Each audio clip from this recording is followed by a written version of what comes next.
Budi Ari membela diri, malah nyeret PDIP ke kasus Wuh, judi online. apa Guys, nih? setelah kemarin berita pegawai Komdigi ditangkap, tuntutan rakyat dan DPR berikutnya itu maunya Budi Ari yang pegang Kominfo juga diperiksa, guys. Tapi, Budi ternyata membela diri dan nyeret nama PDIP ke kasus judi online. Wah, kok bisa ya, guys? Kasus penangkapan Zulkarnaen Apriliantoni alias Tony Tomang, sosok di balik ribuan situs judi online yang meraup keuntungan miliaran rupiah, bikin publik terkejut. Apalagi, ternyata dia terdaftar sebagai koordinator konten dan media sosial untuk tim pemenangan Pilkada PDIP, khususnya untuk mendukung Pramono Rano. Hal ini memunculkan pertanyaan besar. Apakah ada dana dari aktivitas ilegal ini yang ikut mengalir ke pencalonan mereka di Jakarta? Jelas, warga Jakarta harus waspada.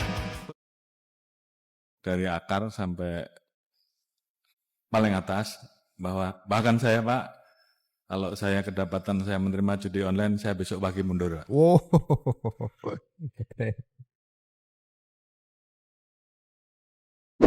Yuk kita kenalan sama Fahri Zulfikar, salah satu ASN dari Komdigi yang benar-benar hidup hedon setelah menjadi tim blokir judi online. Gimana nggak hidup hedon, orang sebulan aja bisa dapat 1 miliar loh. Fahri itu...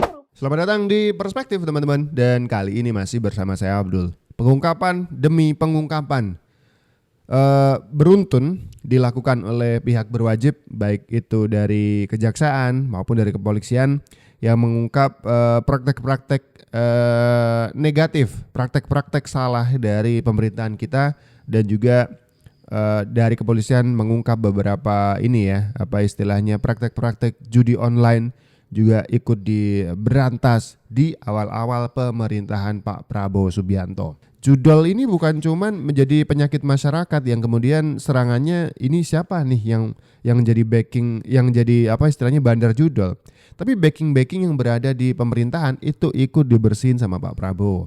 Budi Ari membela diri, malah nyeret PDIP ke kasus Wuh, judi online. apa Guys, nih? setelah kemarin berita pegawai Komdigi ditangkap, tuntutan rakyat dan DPR berikutnya itu maunya Budi Ari yang pegang Kominfo juga diperiksa, guys. Tapi, Budi ternyata membela diri dan nyeret nama PDIP ke kasus judi online. Wah, kok bisa ya, guys? Kasusnya gimana lagi nih bawa-bawa PDIP? Jadi, menurut penjelasan Budi Ari, awalnya Kominfo butuh bantuan tenaga ahli buat blokir situs judi online. Akhirnya, ada rekomendasi dari orang yang sekarang jadi kader PDIP, guys. Nah, ternyata orang yang direkomendasiin kader PDIP itu justru jadi pengkhianat dan malah lindungin situs judi online-nya. Menurut kalian, Budi Ari ini salah apa enggak sih, guys, di kasus judi online ini? Salah tidaknya nanti perlu persidangan ya, dan bukti-bukti yang kemudian mengatakan ini salah atau tidak. Tapi kalau tuduhan ada mengalir ke partai-partai, ya disikat sekalian lah. Apalagi ini kan menjelang pilkada, takutnya emang lagi nyari modal aja sih. Bisa kan, ini tebak-tebakan aja. Ya kita tidak akan ngebela siapapun, kita tidak akan menyerang siapapun. Ya intinya kita dukung pemerintah untuk nyikat ini semuanya. Tapi menarik nih, Budi Ari menyeret nama PDIP ke kasus Judai ini. Simple, katanya waktu itu Budi Ari gimana sih? Ada oknum yang ngenalin dirinya ke tersangka. Oh, tersangka yang jadi backing Judai ini ya, ke dirinya, dan kemudian aktif bergabung dalam tim pemenangan Ganjar Pranowo. Hey. Oke. Tergabung dalam tim pemenangan Ganjar Pranowo Mahfud MD di Pilpres 2024 kemarin. Oke. Awalnya Budi Ari menjelaskan duduk perkara pemberantasan Judai dari Komdigi. Dia menegaskan dirinya sama sekali tidak terlibat. Bahkan Menteri Koperasi, sekarang kan jabatannya Menteri Koperasi ya teman-teman ya. Ini menyeret sejumlah tokoh dari PDIP dalam pusaran kasus Judai ini. Nama Budi karena memang terseret setelah dia dulu jadi Menteri Kominfo. Ini kan membawahi 11 pegawai yang tertangkap di Kementerian Komunikasi dan Digital atau Komdigi dalam kasus jadi backing Judai ini. Ya, makanya waduh, menarik ini. Kemudian diseret-seret PDIP. Gimana nih penjelasannya PDIP? Tolong. Kasus penangkapan Zulkarnaen Apriliantoni alias Tony Tomang, sosok di balik ribuan situs judi online yang meraup keuntungan miliaran rupiah, bikin publik terkejut. Apalagi, ternyata dia terdaftar sebagai koordinator konten dan media sosial untuk tim pemenangan Pilkada PDIP, khususnya untuk mendukung Pramono Rano. Hal ini memunculkan pertanyaan besar. Apakah ada dana dari aktivitas ilegal ini yang ikut mengalir ke pencalonan mereka di Jakarta? Jelas, warga Jakarta harus waspada. Pemimpin yang punya integritas itu yang jauh dari pengaruh uang kotor atau aktivitas melanggar hukum. Pemilu bukan cuma soal pilih pemimpin, tapi juga soal menjaga masa depan Jakarta tetap bersih dan bebas dari jaringan bisnis gelap. Bayangkan dampaknya kalau dana dari aktivitas haram ini sampai masuk ke politik ibu kota. Jakarta bisa jadi kota yang dikuasai perjudian dan kegiatan ilegal. Warga Jakarta mesti pintar memilih dan pilih kandidat yang benar-benar berkomitmen buat integritas dan perubahan positif. Ini demi Jakarta yang lebih bersih dan aman. Oke, intinya siapapun yang terlibat. Yang terakhir kita masih ingat sekali, ternyata ada backing judol di tubuh Komdiji. Itu sampai menterinya sendiri itu Mutia Hafid sampai nangis-nangis itu. Kantor itu sama kayak kalau ibu ada anak-anak yang terlibat pasti sedih. Menteri Komunikasi dan Digital Menkomdigi Mutia Hafid meneteskan air mata dan meminta maaf karena ada oknum pegawai Komdigi terlibat judi online. Hal itu disampaikan saat Mutia melakukan sosialisasi literasi digital dan bahaya judi online di Cilincing, Jakarta Utara. Mutia juga menyampaikan permintaan maafnya atas perbuatan oknum pegawai Menkomdigi yang terlibat judi online. Mutia mengajak masyarakat ikut mencegah perjudian online, terlebih karena judi online sudah memasuki ranah anak-anak dengan berbagai teknologi aplikasi. Oke, Menkomdigi Mutia Hafid ya. Ini menangis terseduh-sedan dan minta maaf karena ada oknum pegawai dari Komdigi, pegawai dari kementerian yang dia pimpin terlibat judai. Ya saya sih ngerasain gimana rasa malunya gitu. Ya tadi awal kita sebutkan Pak Prabowo begitu niat untuk ngeberantas ini semua, tiba-tiba orang-orang terdekatnya, kementerian-kementerian yang ada di bawahnya menjadi backing dari para judi online ini.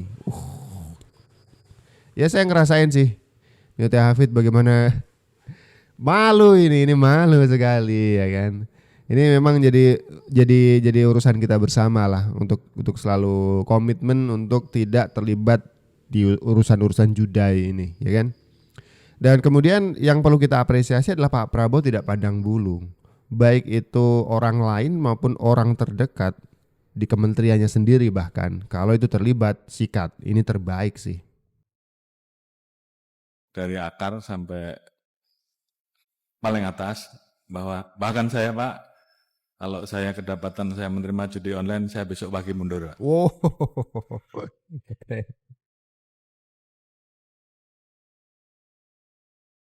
Demikian juga terhadap anggota saya sudah perintahkan untuk berantas judi online.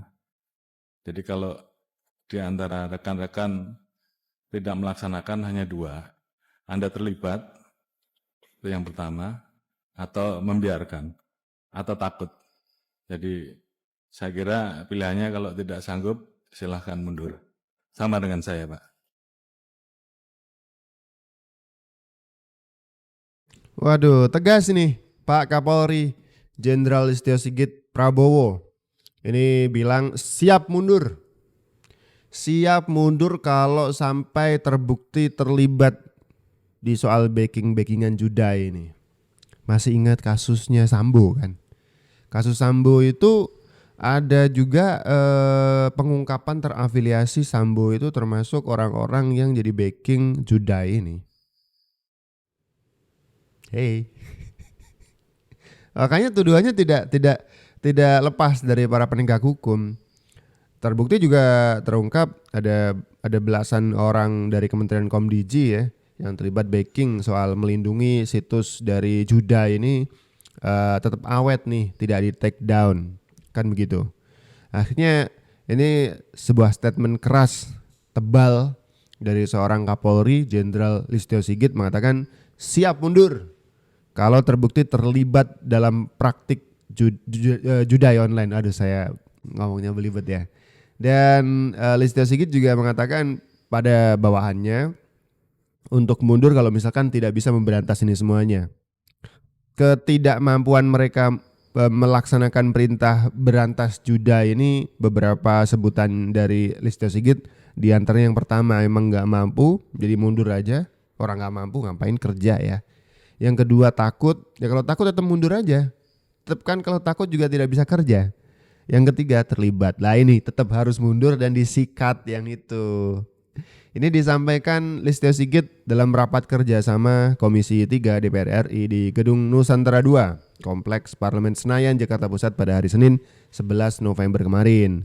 Ini juga disampaikan sebagai wujud komitmen memberangus judai hingga ke akarnya. Menarik nih.